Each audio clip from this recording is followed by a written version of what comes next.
Good morning.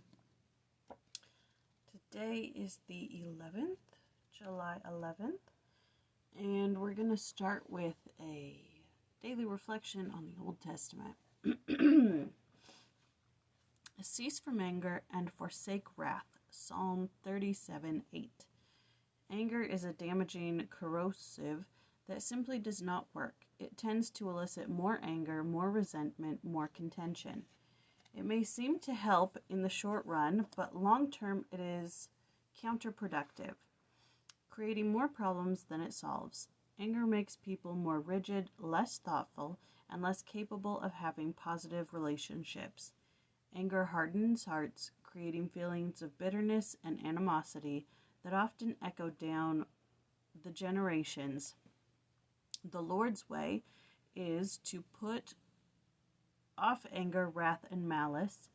It is long-suffering and gentleness, meekness, and love unfeigned. Charity, pure love, the opposite of anger, suffereth long and is kind. Charity vaunteth not itself, it is not puffed up, doth not behave itself unseemingly, seeketh not her own, is not easily provoked, thinketh no evil. The Lord's way is the pathway to peace and joy.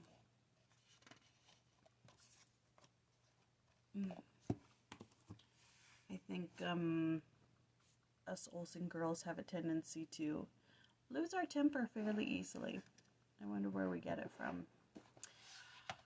Okay, so today is a new week, and we're doing chapter 17, 2 Kings, chapters 17 through 25. So there's quite a bit of reading to do this week, which hopefully we can get a lot out of with any luck. But as you know, the side-by-side jumps straight into Chronicles, which we don't even cover. And I even pulled out the commentary, and that also jumps straight over to Chronicles.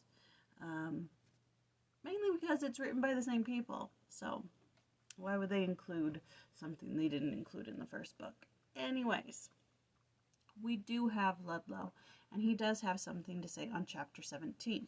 Now, here's what happens in the chapter. I read it. I'm going back to, now that I'm done reading the Book of Mormon in 6 months, I was supposed to try to read it in 2 now. I just can't. So, instead of reading the Book of Mormon at night, I'm now going to read the Old Testament at night so that I actually read it.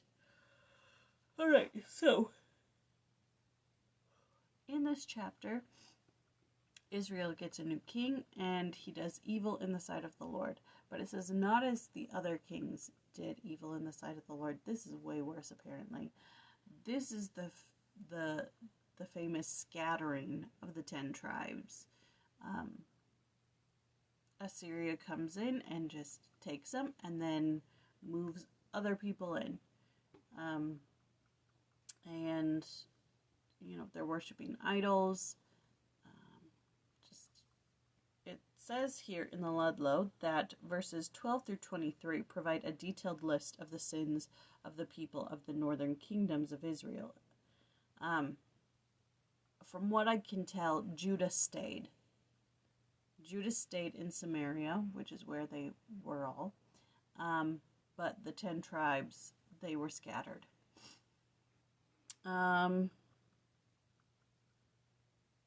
So the foreigners that moved in verses 24 and their descendants eventually intermarried with the many Israelites who remained in Samaria after the 10 tribes were taken. The offspring of these mixed marriages were the Samaritans, who were not acceptable to the Orthodox of Judah because of their mixed blood. The scorn of most Jews for the Samaritans is still evident in New Testament times and provided the background for the visit of Jesus with the woman of Samaria at Jacob's well, as well as the story of the Good Samaritan who proved to be a neighbor of the man who fell among thieves.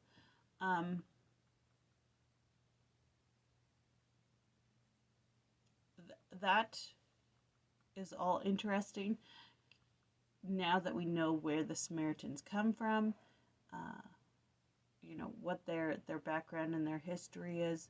I never knew who they were or why they were so disdained of Judah, and now I do. So now we've got some context. They are a descendant of Israel, but foreign. They've got mixed blood. All right. So then it's got just one more thing, talking about the power of example. And it says, the power of example is one of the most effective teaching techniques, as reflected in the statement, as did their fathers, so do they unto this day. Unfortunately, during this period of Israel's history, the example was bad, for they served their graven images, both their children and their children's children. This verse also illustrates the principle behind the Lord's statement that iniquity of the fathers will be visited upon the children unto the third and fourth generation of them that hate me.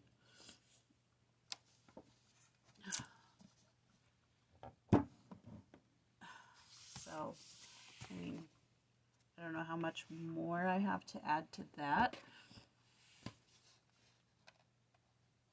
except for watch your example. Watch your example to those around you and to your children.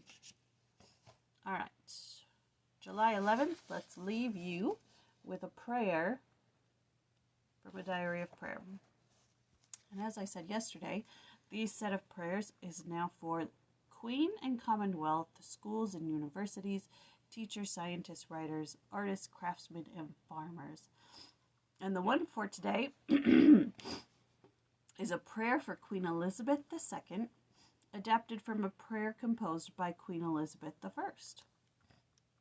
We render unto thee, O merciful and heavenly Father, most humble and hearty thanks for thy manifold mercies so abundantly bestowed upon our Queen unto this present hour. Continue, we beseech thee, this thy favorable goodness towards her. Keep her in thy faith, fear, and love, that she may never fall away from thee, but continue in thy service all the days of her life.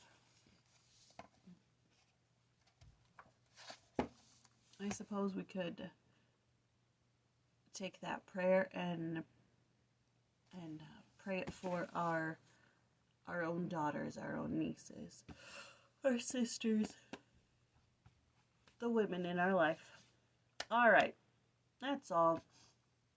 That was 2 Kings chapter 17, and we do 18 tomorrow. See you then.